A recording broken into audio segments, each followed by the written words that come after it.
My face currently feels like I've been run through by Tom Stewart. Puts it to the top of the square. Oh, beautiful little fist in there by Dale. Crucial centimetre moments. He definitely has a bit of the Belcho spirit. As I have a bit of the Belcho spirit.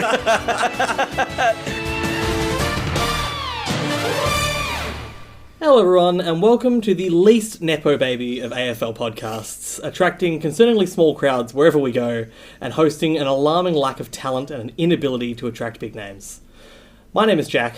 Across from me, as always, is Alistair. This is The Back Pocket. Welcome. It's really, really mean to our past guest, Jordan Clark. and actual past guest, Brett Burton. And actual real guest, Brett Burton. Yeah. I wish I was a nepo baby, right? Like, How as much good would as it I be? hate I would him, own it. I want the money. I just realised I haven't opened my drink for the podcast. You So gotta be, apologies, everyone. You got to be a Chet Hanks. Like, you got to really He's insane. Yeah, but like, I don't mean insane. I just mean like, you just got to be like, yeah, I've got money because my parents have money, and look at me doing crazy stuff. Is that picture of him like with like a Bible Yeah, and all that shit? He's pulling that like the Mummy, like where he's like pulling out every different charm to try and curse him away. Yeah, I know what you mean. Benny? Benny. Yeah. Benny. Like the pre-evolution of Woody Harrelson. Shut the fuck up.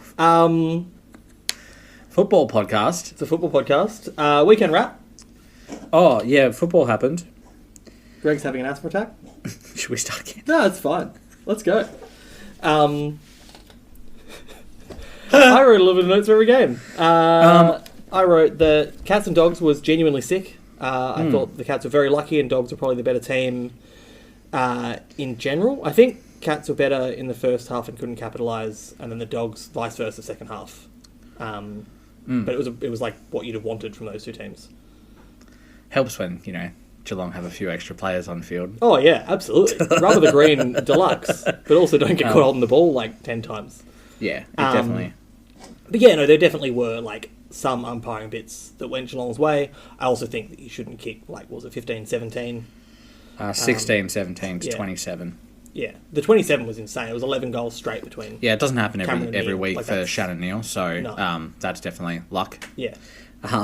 I'm not putting it down to skill yet. Dreamtime was a sick pre-game, and it was an okay game until three-quarter time, and then Essendon ran away. But that was Injury Baby carnage. Tigers versus dying of injury Essendon. Yeah. Every time I bring an Essendon player into my fantasy team, they get injured a few weeks Also, later. I feel like so- anytime we put someone in our stocks up, they're at risk. Zach Reed, gone. Yeah. Lawler, gone. Yeah. Blues Giants, Blues after half-time again, just went away. Yeah, something's wrong with that forward connection, and I don't know what. It doesn't. It doesn't yeah, make sense. It doesn't make sense. Their clearance, their like possession to clearance, not good, but Best back half team in the game. their Best transition, contested marking team in the game.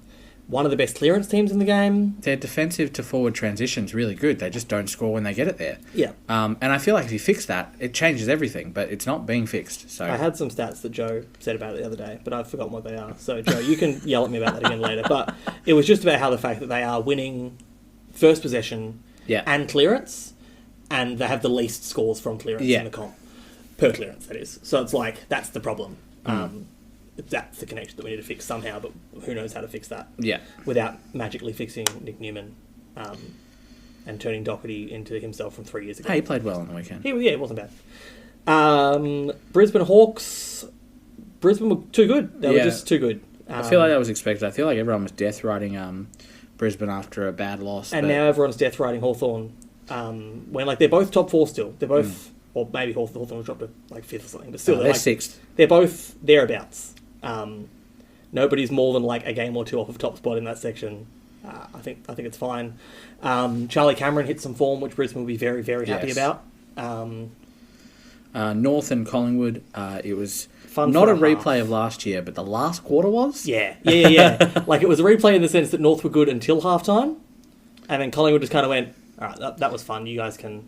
Yeah, killed him in the end. Freo Port, best Freo I've looked, I think, under Longmuir, in terms of playing fast, exciting football. The very last goal of the game, I feel like, was exactly how they want to play. Like, it was a lot of fast handball, fast kick, not slowing it down at all, tapping it on if you're under pressure, resulting in Bolton spilling out the front and kicking a goal. And it was like, that's the sauce. That's the magic sauce.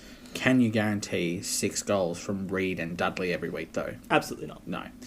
So it's worrying in the sense that was where their score came from. What's that? 40% of their score? Yeah. I'm not good at maths, sorry guys. And then Sunday happened. Adelaide beat West Coast comfortably. Melbourne smashed Sydney, which was unexpected. I can understand Melbourne winning. I picked them, but I didn't think they would by by that 53. much. And they should have won by more. Like Was they, it a 13 goal last quarter? yeah, and they like dominated the first half to only be up by a few goals. 6-11 to 4-1. Yeah, they could have ruined them. Cozzy Pickett is insane. He is Petrarca was also insanely really good at football. Clayton Oliver was allowed, he wasn't tagging this week, so it's the first game since he's come back from his couple of weeks off that he's played loose game, and he was awesome. Like clearing out the front with the ball like we haven't seen him do for 3 or 4 years. Good game. Yeah, it was good to see Salem have a good game as Quickly well. back to the other game, wasn't very good, but Harley Reid really good for like the third week Oh, in a row. Very good. And then Saints Suns was another in a string of near unwatchable Saints games. They really flooded that game out as much as they could. I get that their bottom 6 or 8 isn't very good, and they're trying to cover for that with a really slow game plan. But I feel like when you've got like Sinclair, Wanganeen, Miller, Owens, Sharman, Philippou, Wilson, Higgins, and Caminiti, play fast, play with flair. Like even if you're, they don't have the midfield for it. At this point last year, they'd only won 3 games. This time they've only won 4 games. But like, if you're going to lose 7 out of every 10 games, at least do it in a way that makes those players play to their strengths. Who are your best players? So you look at those those halfbacks, and it like on paper, Wanganeen, Miller, and Sinclair should be the halfback combo of the comp. Yep. But they scored what? Sinclair played midfield. They scored 61 against Gold Coast, and that's just not good enough. And that's where... And that was with junk time as well. They kicked 2 goals in the last 5 minutes, I reckon. They had 6 score involvements for Wanganeen, Miller, and 9 for Sinclair. So imagine if they didn't have top class. Yeah. They're being halfbacks. carried by those 2. Steele doesn't feel like himself at all. You say that, but he did have probably his best game of the season. Yeah. With 33 disposals, a goal, I just 5 mean kind of tackles, this year, 7 marks. This year in general. But yeah, that was a game. It was a really sour end to the weekend to be like, oh, that was fun. Oh, I don't like watching footy on Sunday in general. I put down, and I'm going to make you come up with them on the spot. Who are your top 4 seeds? 4th, 1st through to top for the flag at the moment. For the flag, I'm being attacked right now. Yeah. Oh my god, you really are. 4th up. That's tough. Because it's not going to be a popular opinion. I think I might have to go 4th Gold Coast. Yep. They don't have the finals experience. I don't think they can do it. But They've on got the form draw. right now, Yeah. they're not being beaten easily. 3rd, I'm going to go Geelong. 2nd, I'm going to go Bulldogs. 1st, I'm going to go Collingwood. And you might think, Bulldogs just lost to Geelong. How could you put them in that order? I just think statistically and the way they play. Only have one change to what you've said. And you've got Brisbane instead of Brisbane Gold instead of Coast? Gold Coast. Yeah. Everything else at of the order is exactly the same. I think that Q-Clash later this year could decide a top 4 spot between those 2, which could be really fun. Oh, it'll be fun to watch that, what is it, round 24 where there's one game. and Gold Coast are playing to keep... To probably change their position. Yeah, it'll change everyone's like home finals and ladder structure, which great. I'm glad that the season's worked out like that. Yeah, well, I think they're just playing at the end of round But yeah, 26, I agree. so. Like if Geelong and Bulldogs, if they play in finals, will play at the MCG. It won't be in Geelong. Bulldogs will likely have Darcy back. Geelong obviously likely have Dangerfield back, so it does make a difference. But Yeah. The Bulldogs, when they were at their best, looked like the better team in that game. Yeah, and I think that on not home deck, obviously, because they're a Marvel team, but a neutral ground with their midfield and the way it fires, it just looks like the superior team to me out of those 2. Of the games we've seen between those teams this year, we've seen Bulldogs play Collingwood in an awesome game. We've seen Geelong play Collingwood in an awesome game. We saw Brisbane and Geelong play a really good game, and we just saw Geelong Bulldogs play a really good game. So like that top group looks really fun. Well, Collingwood beat Brisbane by like 70, but that I'm not outside even, of that game. I've got Collingwood at the top, but like I'm not even like I'm not that ecstatic confident with their form and who they've beaten. Like No. they're just winning what they need to, and that's all you need to and do. we saw them do that a couple of years ago, and then they got to finals, and that was that. But Adelaide, I think, are shaky away from home. And at home. Huh? I said and at home. And at home.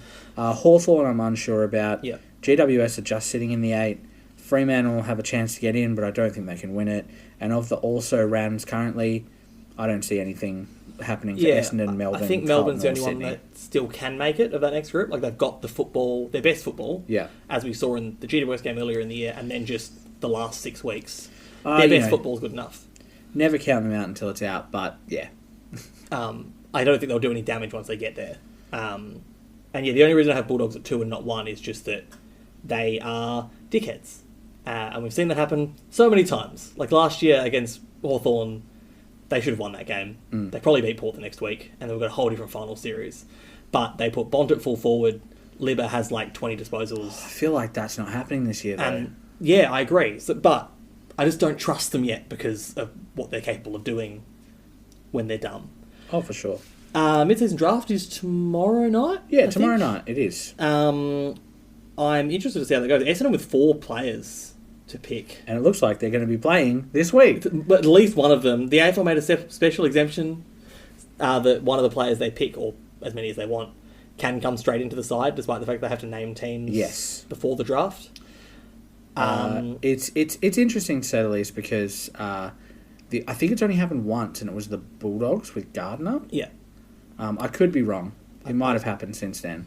Yeah. But yeah, it's likely that they're going to be playing a key defender that they draft this week, and then a ruck that they draft the week after. Luckily for him, the key forward he will play on will likely be second-year player Logan Morris, or currently playing forward line for some reason Gardner.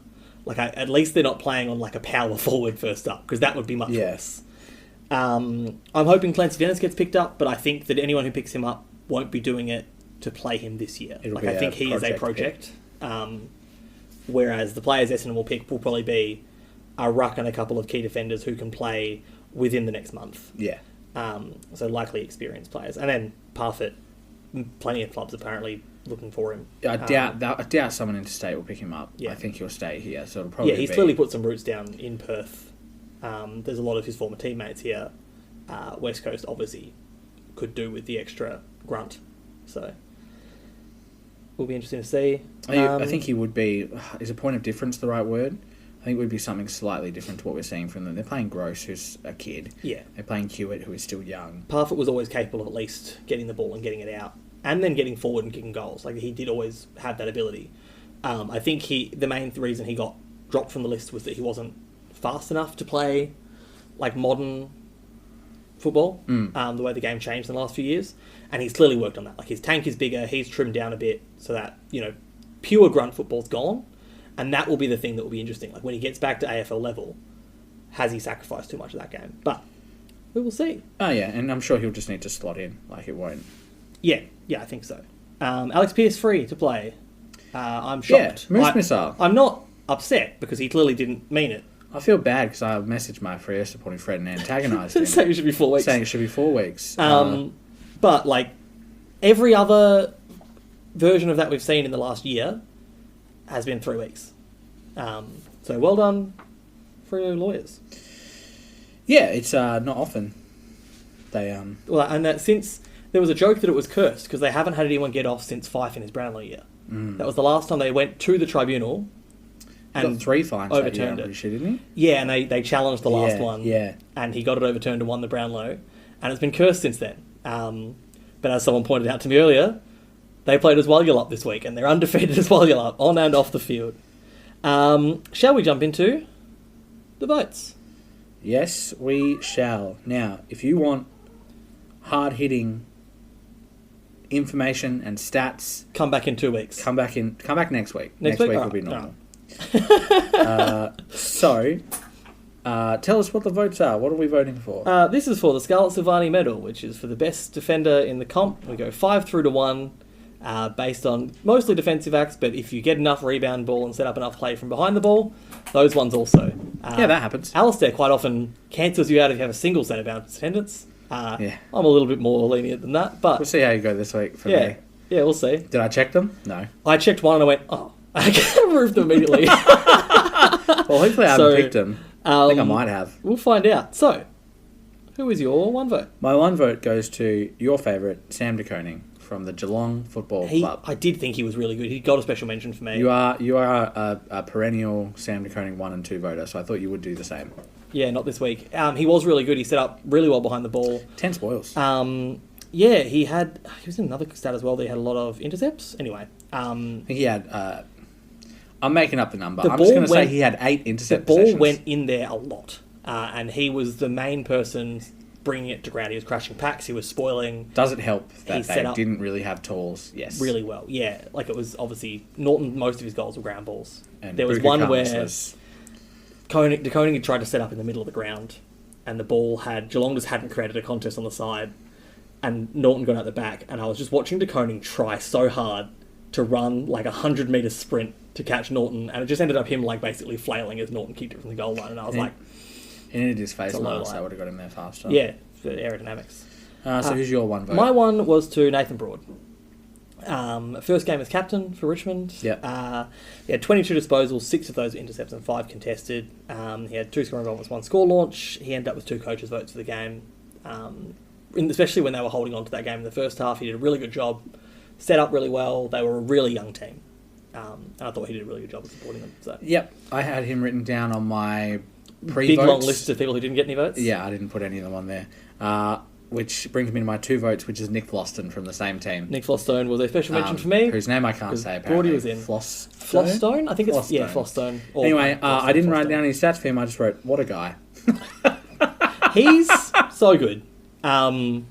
It's such a shame. I mean, we said this weeks ago, but I'll say it again. It's such a shame he didn't win an All-Australian while they were good, Yes. because he'll never win one now. Who cares? Got 3 flags. Yeah, exactly. I think if you asked him... Have we said this exact same conversation? We might have. Nick Flosstone, really good. And also, yeah, they were a bit more isolated because they put Trainer up forward this week. Yeah. So Broad and Flosstone did a really It's good a bit job. odd, but yeah. My 2 votes was to Isaac Quainer. He's on my list of paper too. He had 10 intercepts from his 23 disposals. 4 of those were intercept marks. He had 4 scoring moments He had and a 1 heap launch. of rebound 50s as well, didn't he? He had 8 rebound 50s, and he smothered Paul Curtis, Yeah. who is North's best forward, basically. And Quainer not only neutralised him, but created so much play from the back half. It's good to see him bouncing back a bit, because he had a pretty shaky start to the year, I thought, from his best. Yes, definitely. So yeah, I was happy to see him back in form. My 3 votes goes to podcast favourite, legend, Froggy, Mo, Ryan Lester. 3 votes. Yep, I'm happy with that. I don't know what his highest rating game is, but he had 16.8. Have to be up there for him. It's got to be up there. Most importantly, he had 7 spoils. Intercept game good, and they won by a lot. So. Yeah, I thought he was really They won good. by 30, Obviously, so. Hawthorn have dangerous targets up forward, and he and Andrews just picked them off time and Yeah. time again. Leicester is like, I think it's becoming Rags to riches. one of those stereotypes where it's like people talk about how underrated he is all the time, but I think it's still true with him. Like I think the general person who doesn't watch footy shows or engage in footy media other than watching games still probably doesn't know who he is if they don't watch Brisbane games. And he's just going along really nicely. Give him a 2-year extension, damn it, Brisbane. Just endless 1-year contracts. God. Payne also good. Payne was really good. Yeah, Yeah. he had a good month. Jack Payne, who is not Jackson Payne. Different guy. Nasiah Wanganeen Miller with my 3 votes. Your 3 votes? Well, I gave him 5. 5, yeah. I thought that might be the case. Yeah. He had 36 It's a rebound disposals. a week for me. Yeah, 9 rebound 50s and 902 metres gained, probably his That'll 2 do big it. ones. I only got the 1 coach's vote, which was insane to me. Some weird stuff happening with coaches' He votes had a this week. 20.2 player rating. Yeah. Had 6 score involvements, 1 launch, 4 tackles, 3 spoils. What can't he do? Would have got more votes if he was a nepo-baby. Maybe. Despite the fact that isn't he an academy prospect for them? But wants to go St back. Kilda forget that academies exist. No, when it he's comes not. to Someone them. else is. He wants to go back to Adelaide maybe at the end of the year. Yeah. They have to charge as many picks as they can if that happens. Yeah. He is one of the best young players in the I don't like the competition. idea of him and Cumming running around together. It's terrifying. It's terrifying. But like I mean, a team, if Adelaide set that up and you have like Rochelle, Rankin, and Wangani Miller in the same team on each line, no, that's a horrifying idea. Cummings kicks inside 50 are insane too, so don't like that. So that's my 5 vote. You did your 3. What's your 4? My 4, yeah, I guess, Just do it. is Christian Salem. Same. Good. Hang on. No, it's not. It was Christian Salem. And then he had like 8 centre Yeah, backs. he took him out. I took him out. Sorry, it's not. My 4 is Lockie Ash. I thought that Christian Salem was going to be the one you removed. So when you said it, I was like, sweet. I know he had a couple of centre bounce attendances, but I think... I sent you the replay, and if anyone gets a chance to go watch the video, I might try and pin it this week to the episode. But the highlight replay of like the Premiership Petrarca goal versus this week Petrarca goal was awesome. But yeah, I think Salem played like half and half mid-defender this week. But he was really good. I do understand the votes. When you're as swamped as I am at work, midfield and defender blends together. If you want me to pay more attention to the votes, pay us.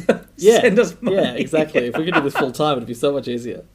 Anyway, my actual votes. Yeah, who did you say it was? It was to Lockie Ash. Lockie Ash is having an elite season. He's playing really good footy. Yeah. I'm going to debate the Dwayne from a couple of weeks ago espoused he heard Champion Data say something and tried to say it on air. The best player in the competition. Maybe not that. No. He was, on the numbers, the best general defender versus expectation this year. Yeah. I think he's the third best general defender at the Giants, but I do think he's very good. He had 28 disposals, 3 of those were intercepts. He had 6 marks, 6 Giving him 4 votes and you've just spent a while roasting him. I'm trying to roast Dwayne Humble more than anything roast. else. But like they've got some solid players in that back line. Like, you're not putting him ahead of Whitfield for starters. No, it's their best line and that's their problem. Yeah. 7 coaches' votes, 4 tackles, 8 defensive back pressure acts. Lockie Ash is good at football, which means that my 5 votes got none from you this week. Yeah. And it is to the terrorist sympathiser himself, Alex Pearce. Yeah, I thought he is on my list of paper on my paper list in my room. But I thought the Moose missile effect was just too much. I wrote likely 3-week holiday on my votes here, which is no longer true. He's fine. No, 0-week holiday. So yeah, the People's Captain, the Woke Prince himself, had 12 disposals at 100%. Of those 12, 8 were intercepts, 5 contested, 7 marks, 5 contested, 3 rebounds, 2 out of 2 contested defensive one-on-ones. Of his 4 score involvements, 3 of those were launches. And his enormous goal didn't step inside 50. None of that. Kicks it from 55. 5 coaches' votes, 13.9 ranking points. He's had a crazy month. Yeah. He's had a really good career, and this might be the best month he's ever played. Yeah, well, we read that SEN article that said all of the players who are, most unlucky to not win on Australia, and they didn't mention Pearce, despite the fact that very much so. Yeah. Consistently, fullback is just filled by a Victorian, when Andrews and Pearce are just waving from the sidelines. Well, Andrews has had a couple. Sam Collins as well. Andrews has had 1 or 2. I think he's had 3. Yeah, but either way, I'm making that up. Last year, Andrews was the best fullback in the comp. Yes, it is odd, and I feel like they are picking people to fill holes. So like maybe Sam Collins gets one this year based on the fact that Gold Coast are winning, and he was absolutely snobbed last year. And no Ballard Snubbed. to take Not the snobbed. Snobbed. Snobbed. He is a 2-time All-Australian. 2. One was during COVID years, so that's that counts. Fake. All right, take one away from Tom Hawkins then. All right. He doesn't need that many. He's fine. I can see the pain behind your eyes. That's it. That's votes. And that's the podcast. See you next week. Did you do stocks up, stocks down? No, like I said, I've Can been you so manifest busy. stocks up? Stocks I always down? do it. I always manifest it. I wrote. You go first, though. Stocks up. I'll start on a positive. Stocks up. Melbourne, but also most specifically Cozzy Pickett. Yeah. He's in insane form to the extent that, like, if Freo do bring him over this year, it might be Luke Jackson plus picks, when I think the original thought was like the other way around. I think he is more valuable than Luke Jackson currently, especially to Melbourne, who have Max Gawn. And I know that he's 36, but still. He's 36. He's playing crazily good football. Yeah. But that's their future ruck, and he said this week he wants to be the number 1 ruck. So if that happens... That was a crazy thing to say post-game in a team that has 2 rucks, but he said it. So good luck to Sean Darcy coming back from injury this week. I hope you guys have fun at training. What's your stocks up? So everyone stocks up, and I said it earlier, everyone was jumping off Brisbane after, a bad loss. I don't think so. I'm keeping my stocks, and this is not stocks up. This is keep your stocks. This is do not sell. Don't sell. Hold. I'm bullish on Brisbane. Like obviously premiers last year, they have to back it up. They have the least rest time of any team in the comp. Obviously Sydney as well. I think they're doing fine, more than a good enough job of. They have a hole that they are trying to fill with Danaher. They belted Hawthorn. Yeah. Who aren't bad. It was crazy because I ended up just trying. This is why I can only make jokes online. And you can't say anything serious because if you say anything serious, people will attack you. And there was a post by, I think it was David King said it on radio. He said this Hawks team are a shadow of the team they were last year. And I was like, no, I think they're the exact same in terms of quality team they were last year. The games they've lost this year outside of the Port one have been to the best teams in the comp. They've lost to Brisbane, Geelong, and Gold Coast in Darwin. That's not that bad. It's just where they were last year. Last year they lost to GWS and Geelong on the run home, and they beat Freo in Tassie and Essendon and all these teams who were down lower. I think they're just a team that's in that 5 to 8 area, and that's where they are, and that's fine. Yeah. But there was a massive overreaction, and everyone was saying that no, they were way better last year, and I was like, we were talking about it on here last year that they needed to play good teams. Yeah. And that's just where they're sitting. I think it's fine. But yes, stocks hold Brisbane. Because I do think that Hawthorn are a good team and Brisbane did just beat them comfortably. That's kind of what I was trying to say. I'm not doom and glooming Hawthorn either. Stocks down. Yeah. 2 ruck setups at Freo. Jackson on his own made them look so much faster, so much smoother. And is the real stocks down just Sean Darcy? Is he a modern ruckman? I'm not selling stock in Sean Darcy. I'm selling stock in Sean Darcy at Freo. Okay. I think he would be if a team doesn't have a ruck currently, he's a better option than most. I still think he's a good ruck. He's more importantly, he marks around the ground. He reads the play well. Hard to move inside 50 as well. Yeah, exactly. So his benefits are good, but versus Luke Jackson, who is everything we were told Brodie Grundy was for a while. Yeah. You're picking Luke Jackson. I feel like you have to. Yeah. It's really funny because I remember my outrageous pick at the start of the season was Luke Jackson to Melbourne and Sean Darcy to Geelong, and I feel like we're still towing that line. It genuinely might happen. Melbourne for the flag too. Here we go. It's on the way up. Also, us for weeks being like, man, Jeremy Cameron was a bad pick for the Coleman, and then he's kicked 13 goals, basically in 3 quarters. Who do we pick for the flag though? Did we go Brisbane back to back? Well, you said Melbourne. Oh.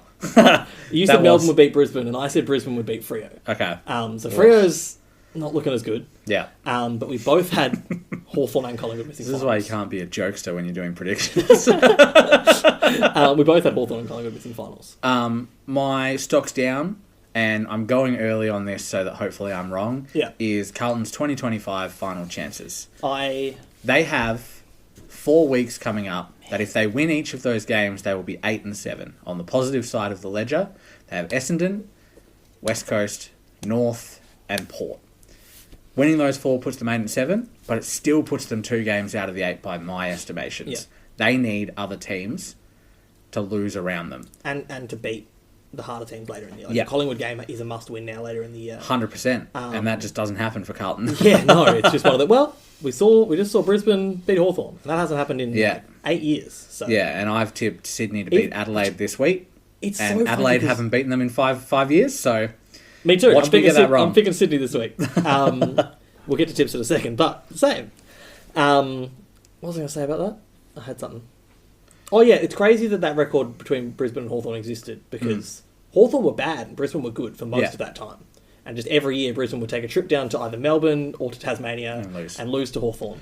Everyone has bogey 10. And it never mattered because they always teams finished have top 2. But I have big footy melt detective for you.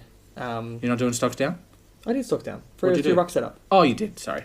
I found some big footy melts for you today. Okay, all right. So I've got 2. I've been bad at these lately. The first one comes with a bonus. Okay. Because I saw another little quote that I thought was really funny that I chucked in there. Yeah. This is why the coach should be in the firing line. I don't know what he has done that is any way tangible. Players are regressing under the coach and we need to have a big audit to figure out. But first cab off the rank, who is pushing forward with zone defence? I don't know what that means. Are we the only AFL team with a zone defence? The ball gets moved against us so easily it's laughable. And then the bonus bit was, Don't make autopsy threads this early in the game. It's confusing as fuck. The game hasn't even close to ended. Well, okay, so that's interesting. So it's a team that has ended their game early. I'm going to say Port Adelaide. No, it's Sydney. Okay. That's fair. That one had ended early. Yeah. Apparently the autopsy thread started mid last quarter. That's fair. Which is fine, because that game was definitely over mid last quarter. And the other one was extremely disappointed. Absolute dog's breakfast out there tonight. All between the ears, I think. I'm not sure what's changed dramatically since last year. Oh, that was me. I posted that. All right, I'm going to say... That sounds weird. Hawthorn? Yeah, Hawthorn. Yeah, okay. Yeah. Hawthorn fans who can't be that mad because they've seen, like... If they're our age, they've seen 4 flags. If they're 40, they've seen 6. It's the change from last year that gave that one away for me, because they were not good the year before. It's also really funny because like the change is only from the second half of last year. Yeah. Like they did lose 5 in a row to start last year. And they should have beaten us in round 1. Next week's games, and we'll do tips. I feel like we should do tips more often. We usually just go over the games. Because I changed my tips. What's your game of the week? The bye, because Carlton's not playing. I knew you'd say I've spoken to 2 other people about how the bye is the everyone best loves the bye. round. I saw Marnie Cohen. She's a Kangaroo supporter. She has a Roos podcast. And she was just like, I'm so glad it's the bye this week. Yeah. She was like, it's so nice to just be able to watch football, not care about my team, and I don't even have to watch every game and all refresh. And I was like, 100%. I get you. I guess it's one of Collingwood, Hawthorn, or Gold Coast Freo. The only other one I had highlighted was Sydney Adelaide. And I think it's Collingwood Hawthorn. I think that's the one that I'm most interested in. Hawthorn need to bounce back in that game. Collingwood get a few injured players back. But yeah, Hawthorn need to win. Like they need to prove that they're still able to mix it with the top bunch. Yeah. Because they've lost to really the other 3 of that top 6 they've played. So if they win that, season's 100% back online. And if they don't, it's a huge worry. I think about a month ago we talked about their run of 4 and they lost all but the Melbourne game. So it's definitely not Thursday night, which is Brisbane versus Essendon.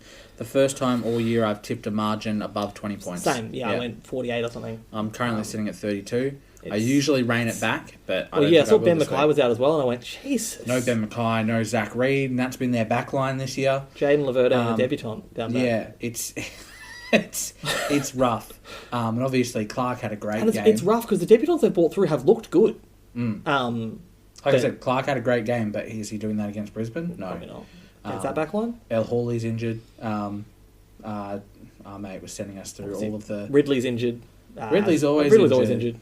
I did see one of the people on the Falcon Footy Pod, who's an Essendon fan, was playing AFL 26, and one of the first notifications they got in game was Jordan Ridley is out for the season, and he was like, this game's too realistic.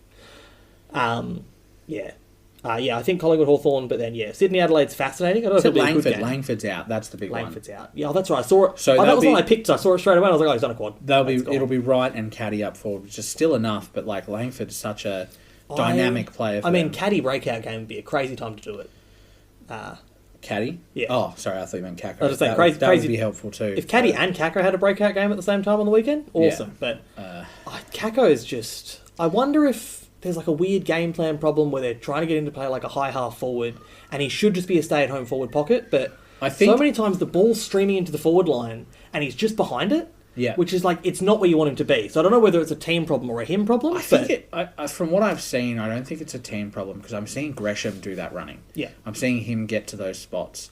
But if Kakko comes up on the wing and gets the ball or is part of the chain, he's not doubling back. He's not making it back inside 50. And maybe that's just fitness. It's his first year in the system. So they won that game on the weekend, but like we saw that one especially where he did take that mark on the wing.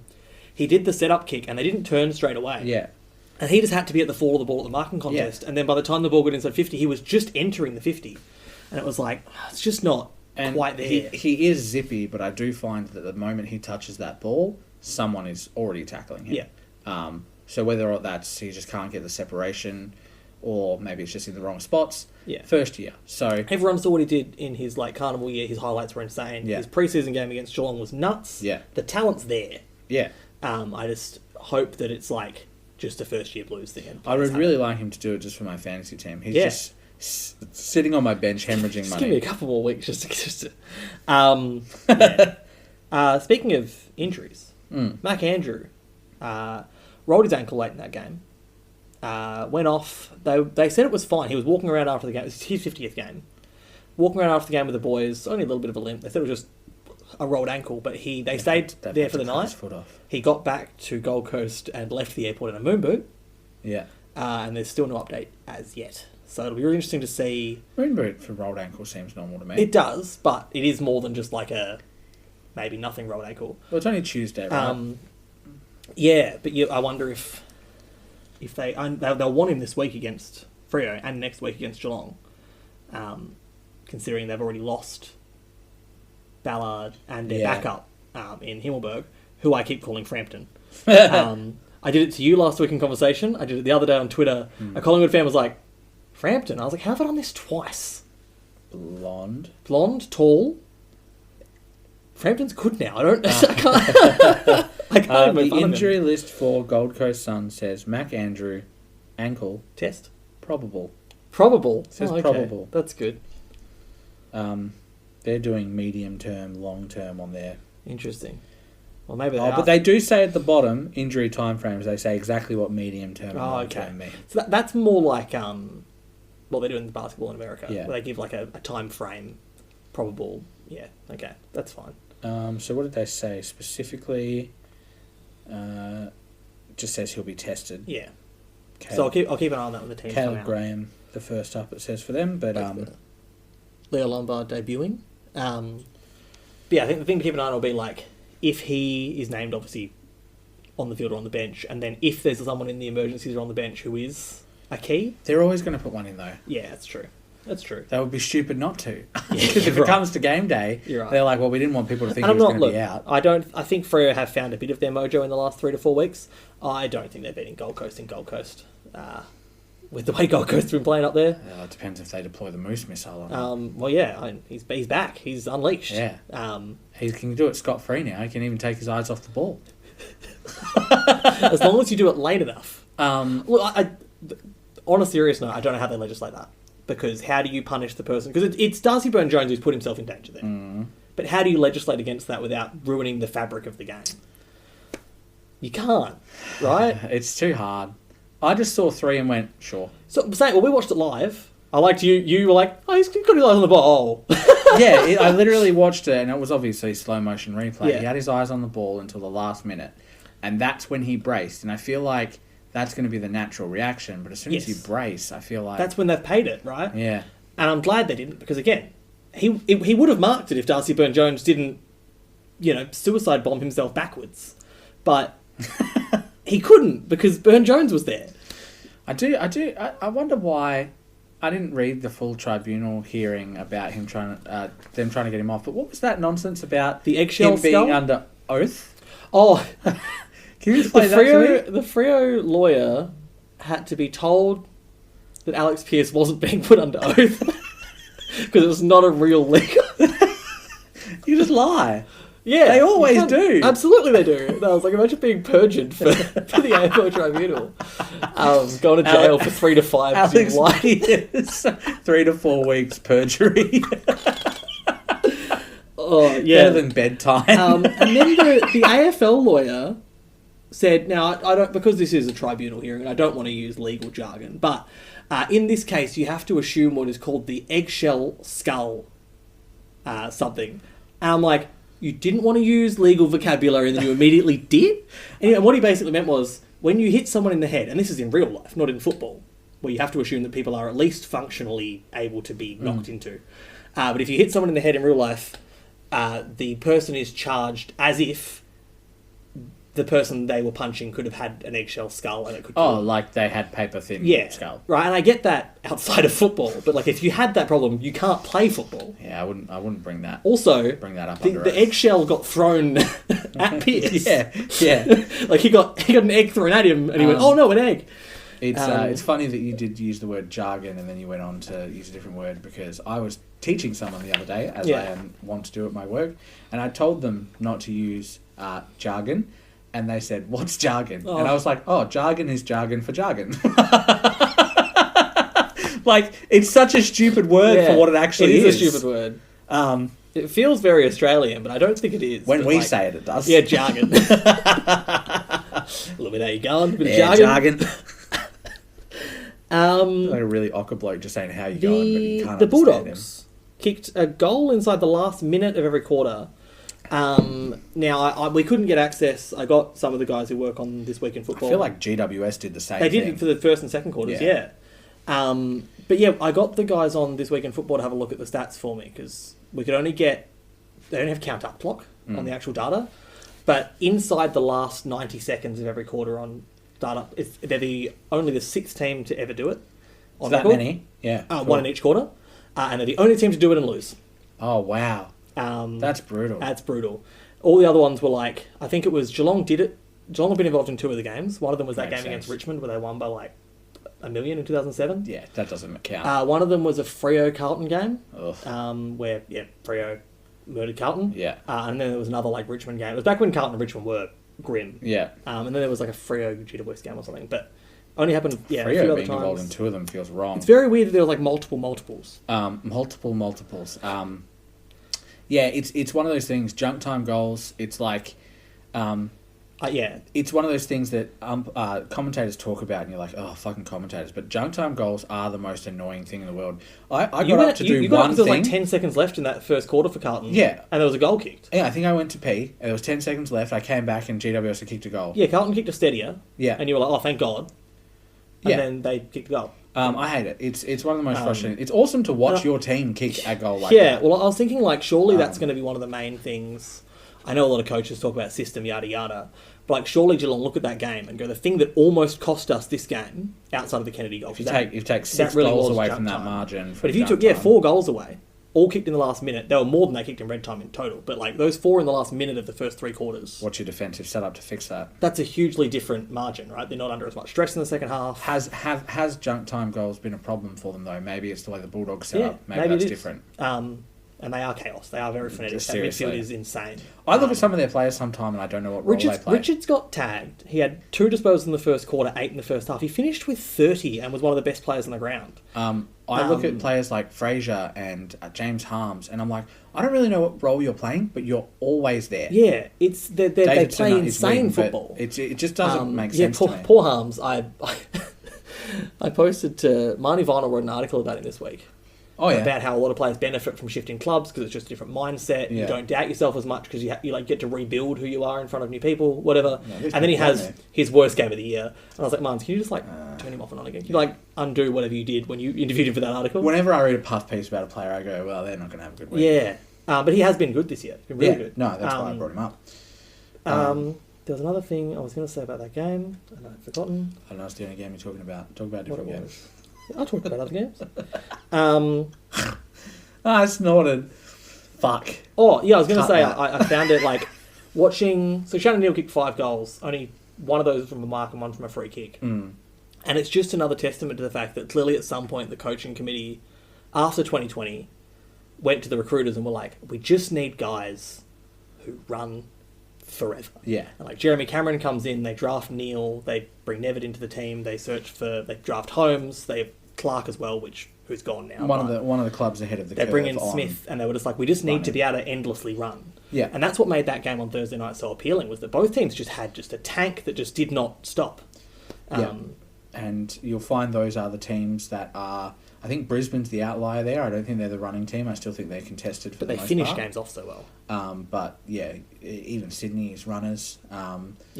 GWS is... That was the scary thing about Sydney last year, right? Those late in quarter bursts where they'd just play 5 minutes and kick 3 goals, and you're like, oh, well, there goes the game. Yeah, it was serious. They would be 5 goals down going into half-time, then suddenly you'd look away and come back, and you're like, it was 2 goals. They're only a goal down at half-time, and then the third quarter they just blast you off the park, and you're like, oh, well, they've done it again. So, yeah, I definitely think speed is the future, and you will find less of those plotter inside mid types being picked. The Crouchers of the past will not be drafted again. Yeah, I'm working on a piece this week for This Week in Football about two-way mids, just because I think the value of your players, I was surprised to see Bailey Smith in this list, really, but your Willem Drews, your Atkins, the players who are able to both tackle and clear. Yeah. So it was anyone averaging 5 or more tackles and 5 or more clearances a game, which is only a list of 18 people. And just how they set up, because obviously some of them are more forward of the ball, some behind. Yeah. But I think they're the players you need as well in every Oh, team. yeah. I think Carlton had 2. There's 12 teams had them, Sure. so there was 6 without. Chera. It was Cripps and Hewitt, I think, Oh, were the 2. okay, yeah. Tackle, and I guess Chera Tackle doesn't is tackle probably as much. Tackle issue. But yeah, I'm interested in putting that together over the next couple of days. AFLW fixture is somehow still not out. I was asking where it was last week. Someone pointed me towards Brendan Starcevich's dad, wasn't it? Craig Starcevich, re-signing as the AFLW coach of Brisbane. It was mentioned in the bottom of that article saying they hope to have them out before late next week. And I was like, we're like only a couple of months away from the season starting, and there's like multiple players who have to like change their lives around the fixture. Nothing? I wonder if those players are given the heads up to be like, you need to... Yeah, like maybe the first few rounds of fixtures have been told to the clubs at least. But yeah, I want to know if, like, because there's a game for the short period of time when both seasons are on. If Geelong's women are playing in Sydney, I want to fly to Sydney to see both games. Like if they do that as a doubleheader. But I still have no idea if that's going to happen or not, because it's only a few weeks away. It's a very mismanaged competition, the AFLW, which is a shame because... the last couple of years have been really good. West Coast announced a WA Day kit. Did you see that? Yeah, I was the one who told you. Yeah, you did, yeah. Looks like a weird... It's only the WA silhouette thing that looks like a training kit outline. I had to explain to people what WA Day was today, and they're like, that is a really stupid fucking name for a public holiday. Yeah. Well, it was called something else. People didn't like that, so we changed it. Now it's just WA Day. I forgot it was public holiday until like... Do you know how I realised? I was looking at the kit and I was like, oh, they're wearing that this weekend. They're playing Geelong this weekend. It's public holiday this weekend. Just like my brain just like cog. Christmas Home Alone moment, whereas I'm like, oh, it's a public holiday. I have to work. You have to work. double and a half.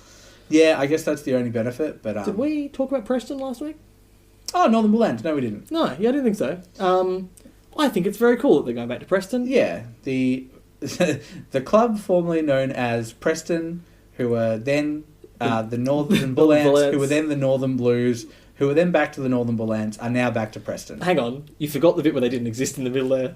I don't think they had a whole year off, did they? No, they had like 6 months where they thought they didn't exist. And then the VFL was like, hang on, we lied. We need another team, so we're odd numbered and we have to have a bye every week. We only have 24 teams, please.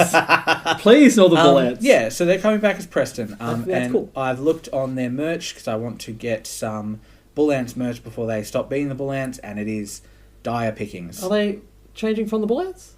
Or does North... They're just Preston. They'll be Preston Bull Ants, surely. I'm pretty sure they used to just be Preston FC. Yeah, but I assume they'd be Preston Bull Ants.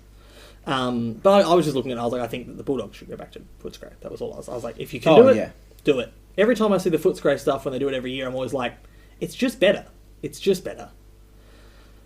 And then it would leave West Coast as the only... I have tried to type in the words Preston Bull Ants to my Google search, and I don't think either of those are even Pig, close.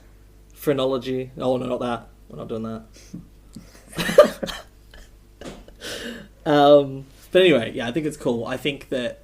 I mean, it's hard for West Coast. I know that they wanted to be...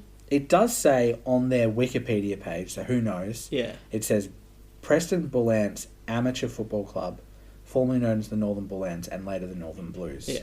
But then it does say, in brackets, it says Preston AFC or PB AFC. Yeah, so who knows we'll see when the what they're doing there.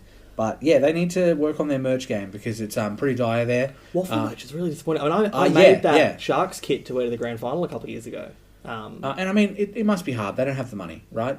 Especially VFL, which especially the Bull Ants. Yeah, not non-AFL affiliated VFL teams. The AFL's like, money for you? But I mean, even if you set up like, not drop shipping, like limited just, stock stuff, or even just like those websites where you can have your design up and people can buy it at any time and they print it to go. Yeah.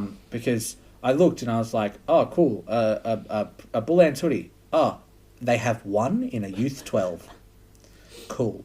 I'll buy the beanie and thanks. Yeah. It's a shame. But I was looking at it, made me looking at the other teams, like obviously. Yeah. But then West Coast, I think they wanted to be Western, and then AFL was like, no, we've got Western Bulldogs. You can't be Western. And they were like, Okay. Western Australian, they're like, can't be a whole state. They're like, okay. West Coast, they're like, sure. Because they couldn't be Perth because of Perth Football Club. And it's a bummer because it would have just been simpler. Yeah. And then Greater Western Sydney, who really could be Penrith, but the Panthers own Penrith so hard as a sporting club that if the Giants even considered calling themselves Penrith, I think they'd get blown up by league fans. I don't think it would work. I do think Greater Western is a bad team name. I think it's because it encompasses that zone, obviously. But when I think about them being called, the Canberra Giants, for example, I don't like that. No, me neither. That sounds mechanical. Yeah. Greater Western Sydney sounds like a team to me. And that might be biased because we've heard it for so long. And they've been in a grand final, so they're a real team. Yeah. But like... who was it? A couple weeks ago, Sean, who does a lot of the HBN stuff, HBN footy this week. Oh, yeah. Wrote about the structure of team names in Australia. And I started reading that article and I thought I was having a stroke. I was trying to figure out what the hell those strokes and lines meant. Most are soft, hard soft. Yeah. Short, long. Yeah. Collingwood. Yeah. Geelong's an odd one, that soft, short, long, but Brisbane, normally they're up, down. Yeah. And then that's why Perth Bears sounds weird in the NRL, because it's why is it 2 syllables? Perth Bears. Yeah. And it should have been Perth City Bears, and it would have sounded almost the same as North Sydney Bears. It's the same amount of syllables, it's the same up and down structure. Perth City Bears would have been fine. And it wouldn't have been confused with Bears Perth. That was really funny. The large gay community who were please stop trying to buy memberships to the rugby club. It was very funny seeing the pictures of them all lined up with their sign. And no offense to ABM Footy who wrote that. I felt like I was in another dimension. I was like, I am into football. I'm into weird nerdy stats. This is too far. It's too far. It was a lot. I remember looking at it being what is going on here? It took me a second. The actual the symbols and the symbols. It's that GIF of the lady and all the maths are flying around. It's exactly how I felt. It is cool though. It is cool. It's one of those things where I was I don't understand anything in the world enough to deconstruct it to that level. Yeah. Crazy. Yeah. Yeah. People have their special interests, anyway, and that's cool. Yeah. Sounds like I'm saying mean things, but I really think it's cool. That's right. I don't think anyone in that group chat would be offended by that implication. You mean your AFL Magic the Gathering group chat? It's called... It's bad when I'm calling you to move it away from Twitter, logically, WhatsApp. It's been moved to Discord. And the Discord group is called X-Score Enthusiasts. Ugh. Not named by me. I would never despite the fact that I probably am considered an X-Score enthusiast. You are, before the quarter's even over. Where's the X-Score? Sometimes sometimes at the end of the game, I'm like, what's going on? Yeah. Where's the X-Score? I was shocked that the Bulldogs Geelong was so close, right? It's crazy. Anyway. That's probably enough. Yeah, I don't even know where we're at anymore. Next week, we'll have a real episode. Yeah, Alistair won't be brain fried. Olaf properly recovered from doing Run for a Reason on the weekend and preparation for that. The bad news is it's only going to last 2 weeks. You get 2 and then you're back into being I'll fried. be back to normal again, at least. I'll be able to do more episode prep and stuff like that. So, yeah, as long as one of us is doing prep, and you did a bit today. Yeah. But yeah, I just... Yeah, when you messaged me today, I was like, yeah, I guess we can do it tonight. And just nailed it. Just we don't have time tomorrow. And then games happen. We've got other movies, and then there's football on. Yeah, I'm excited for that. And there's buys on this weekend, so there's less games to watch. How nice is that? But anyway, you can catch us as always at the Back Pocket AU anywhere. If you want to buy one of our silly death metal shirts, hop on the website. They're on there. I haven't written on Substack for a little bit, but you can find stuff on there, and then I'll be writing in This Week in Football again this week. We didn't do the Friday footy quiz this week, but you should, because it's fun.